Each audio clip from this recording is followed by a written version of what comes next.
Hey guys, my name is Butsumio, and welcome to your episode of Monday Mailbox. This is a video series where you, the viewer, can submit your gaming-related questions, and then I'll give my humble opinion on them.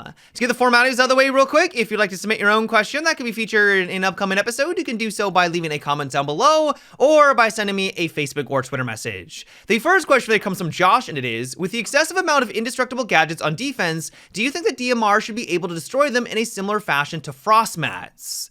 That is a really interesting idea, and I like it for a couple of reasons. The first one is that it would finally give offense more ways of working around the incredible amount of gadgets that are available on the defensive team. Right now, especially at higher levels, one of the complaints that I've been hearing more and more is that because the meta revolves around a lot of these indestructible gadgets, that it can be very frustrating for offense to get anywhere near the objective, especially with the introduction of Melusi, where you literally slow down and it makes a lot of noise when you're trying to pass on through. If any defender is in the vicinity, they're going to have a free, easy takedown against you. Those situations are really annoying. And so to have something like this, where you could just take it out from a distance, doesn't seem like it'd be too unreasonable and would be a welcome addition. The other reason why I really like this idea is that this could finally be the thing that elevates DMRs and makes them more competitive. Now, to Ubisoft's credit, over the years, they have tried to make them more viable. They've increased the amount of damage that they do, how many rounds that they have available, and with this most recent season, they're also going to give them a sight that is exclusive to them, and it looks incredible. Some would argue that it is the best sight in the game, but I don't know if it's gonna go far enough. Yes, they're way better than they ever used to be, but trying to compete with all these other weapons that have a very high RPM, which, let's be honest, is one of the best stats that you can have in Rainbow Six Siege, is always going to make them fall short. And so one way that they could elevate them is with your suggestion. Allow you to take these gadgets out from a distance. You might have to put 5+ shots into it, and so everyone's gonna know that you're in the area, but if the defensive team hasn't placed them properly, it's going to give you an edge in those situations. Now, with all that being said though, even though I really like this idea on paper, this might be pushing things a little bit too far. This would be a gigantic nerf to someone like Maestro. Right now, Maestro's camera is one of the reasons why he's a great operator, is that if you place them on the objective, for the most part, you know that they're going to be safe. It's very unlikely that a sledge is going to be able to walk up onto the objective itself and take it out, and you can protect it from nades with Jaeger or Wamai's gadgets. But if all of a sudden it could get dropped from a distance consistently, that is going to be a tough pill to swallow. And while, yeah, they could increase how many shots it takes for the DMR to drop it, so if someone is in the vicinity and they see or hear this thing getting rattled off over and over into his gadget, they can swing around and take out that DMR user, but hopefully you understand where I'm coming from. The reason why Maestro works right now is that his gadget is very, very obvious. You know exactly where it is. This isn't like a Valkyrie camera or an Echo where there's an element of stealth to it. It needs to have that fortitude to be a competitive gadget. And so if all of a sudden it loses a little bit of that indestructibility, that would be a pretty big nerf. In general though, other than that concern, I would love for Ubisoft to experiment with this, because it could finally be the thing that elevates these DMRs to the point where they are finally a viable option. It could give them a bit of utility that they sorely need. Let me know what you guys think about this idea though. Do you share my concerns that this might be pushing things too far? Do you think it's a fantastic idea? Give me your guys' thoughts down below. The next question is, what do you think about an operator that has a gadget that can hack and turn a certain number of gadgets? Let's say 3 against the defenders. For example, a Capcan trap that goes off in a defender proximity, he can do this through walls or floors and maybe have a range of 1 to 2 meters. So I've never really been a fan of this kind of an operator idea, and that's for a couple of reasons. From the way that you described it, it seems like you'd be able to bring up some sort of device similar to maybe like IQ. It would let you see gadgets through walls, and then you could go through maybe some sort of animation like Dokkaebi, where you could hack into said device, and then it would turn on over towards the offensive team, be it Capcan traps, be it cameras, maybe a mute jammer and things like that.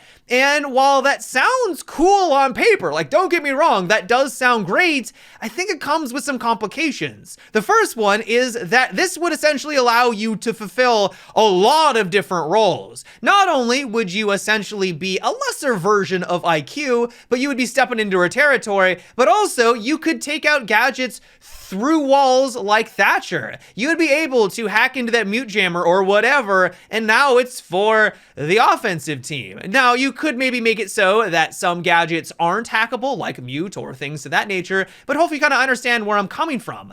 The other reason why I've never really been on board with this kind of idea is that I think that this would just be really frustrating to go against. For example, if your team has a Capcan, you're minding your own business, you round a corner thinking it's gonna be safe because why wouldn't it be? And then you just take 60 damage out of nowhere because you didn't notice that the trap had been turned towards the offensive team.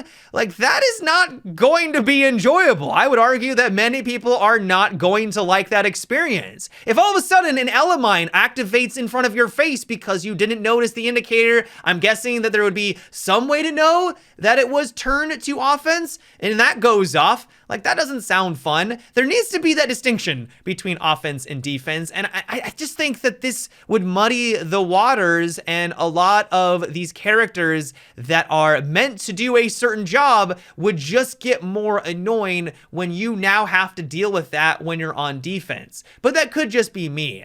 And so all in all, it's for those very reasons why I'm not entirely sold on this concept. I know that it's popular because I've been getting literally this suggestion for years now, but hopefully you can kind of understand where I'm coming from. The next question comes from Marcus, and it is, you've been streaming Spellbreak a few times, and I was wondering what you thought of the game. It has been a very pleasant surprise. If you don't know what Spellbreak is, and I don't blame you because it doesn't seem like many people are talking about right now, it is essentially a magic wizard battle royale where instead of picking up weapons around the map like in your more traditional ones, you're literally picking up spells that allow you to do different things. You can fly through the air, teleport, jump high distances, and all the while you're then flinging different kinds of spells like fireballs, ice lances, and stuff like that at the enemy to try to come out on top and then win the round like every other battle royale. One thing that I really like about it is that there are different synergies and combos between spells. So if you wanted to, you could place down a giant tornado, anyone around it will get sucked in, and then you can make it into a fire tornado by flinging that fireball directly into it. Or if you wanted to, you can place down a firewall, and then if you launch a meteor through it, it will then become a fire meteor. There's all these different kinds of combinations, and so if you team up with someone or you just have the right combo yourself, you can pull off some really impressive maneuvers. Now, the one thing I really like about it, which could also be its downside a little bit, is that there is a fairly high skill ceiling. Every time I played, I felt like I was slowly getting better and learning how to play properly, and that's something that I enjoy when I play a video game. I'm always striving to kind of get better, and that's what makes these games so much fun. But if you're someone who's brand new and you're jumping on in, if you go against these people that have been playing for a while, you're in for a rude awakening.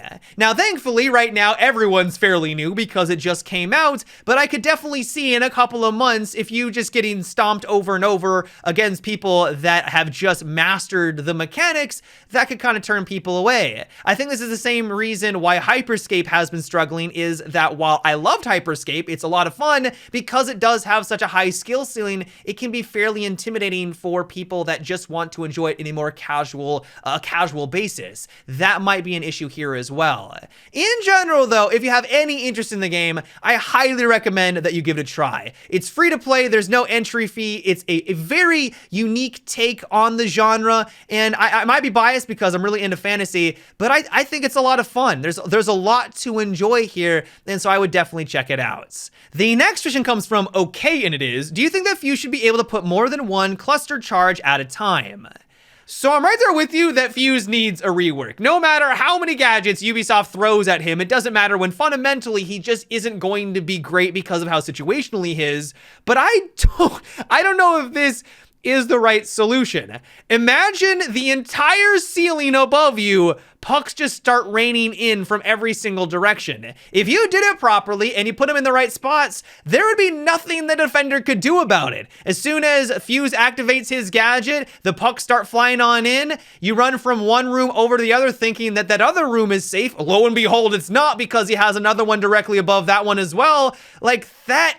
That doesn't sound really all that enjoyable as a defender. Now, I know that some people will say, well, there's Jaeger and Wamai, that could be a counter, and it would, but if we're being honest with ourselves, Fuze is actually the counter to those characters just because of the sheer amount of pucks that are flying on in. So yeah, I agree that he needs an upgrade, he needs a rework, but I don't know if this is the right solution. But yeah, guys, that is what it for today's episode of Monday Mailbox. I hope you enjoyed. Let me know what you thought about what we discussed in today's video. How would you like them to rework Fuze? Give me your guys' thoughts down below. As always, if you'd like to submit your own question for an upcoming episode, you can also leave a comment or by sending me a Facebook or Twitter message. But until next time, guys, have a good one and take it easy.